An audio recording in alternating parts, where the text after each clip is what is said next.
In 1895, the Winslow House in River Forest marked a significant shift away from historic styles.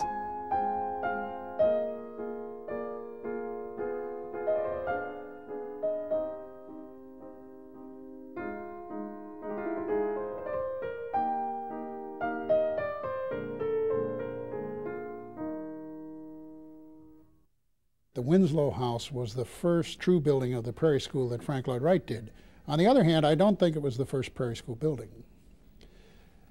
I believe that the first Prairie School building was actually done by a man who has been little acknowledged in the history of Chicago's architecture, and that's Dwight Perkins.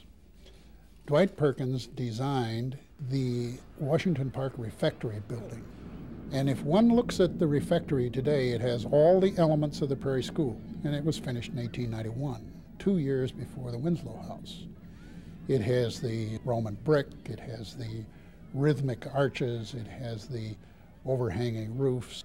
I have no doubt that Wright saw it. He and Perkins were friends. And I believe that the refectory as a commercial public building and the Winslow House as a private home were the two primary original buildings of the Prairie School of Architecture.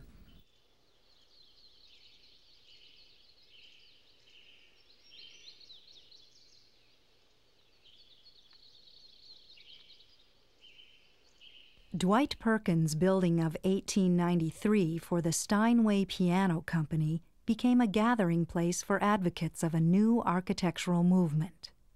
Among them was Frank Lloyd Wright.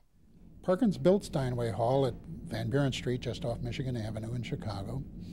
And in order to partly fill it up, he took space on the top floor and invited all his friends to join him. And what they did was share a drafting room. And this was very important in the genesis of the Prairie School because they were trading ideas. Frank Lloyd Wright seems to have had one of the really dynamic personalities coming out of this whole era. I think that's why people gravitated towards him. They knew that he was going to get good projects and that he was going to be able to defend his aesthetic ideas to the clients. He was going to be able to talk them into doing things that they probably would have never dreamed of doing on their own. To accommodate his growing practice, the architect built a studio adjacent to his home. Things really took a very interesting turn in 1898 when he added the studio, because this was an experiment. It was not unlike his roots in Wisconsin, where a farmer has a barn next to his house and he goes out and works, but he comes home at lunch and plays with the kids and so forth. And Wright wanted to combine his family life and his professional life, and he did it in that way. Several of the architects who had worked with Wright at Steinway Hall now followed him to the Oak Park studio. In Wright's own architectural office, there's Walter Burley Griffin at work. Griffin was a landscape designer and generally is credited with much of the early Prairie landscape designs coming out of Wright's office. William Drummond was oftentimes sent out to the field to supervise the early construction. A freelance designer in his office was the young Marion Mahoney, and she is the draftsperson who really creates the drawings that allows Frank Lloyd Wright to go to the client and say, here's what we really like to do.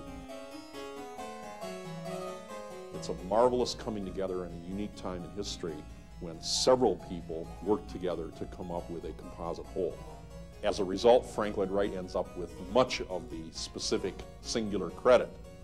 The fact is that these houses are contributory designs that many people worked on, and it can only really be likened to a Renaissance workshop.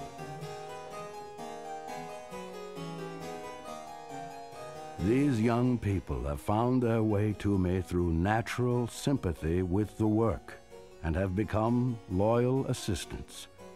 For me, one real proof of the virtue inherent in this work will lie in the fact that some of the young men and women who have given themselves up to me so faithfully these past years will someday contribute rounded individualities of their own and forms of their own devising to the new school.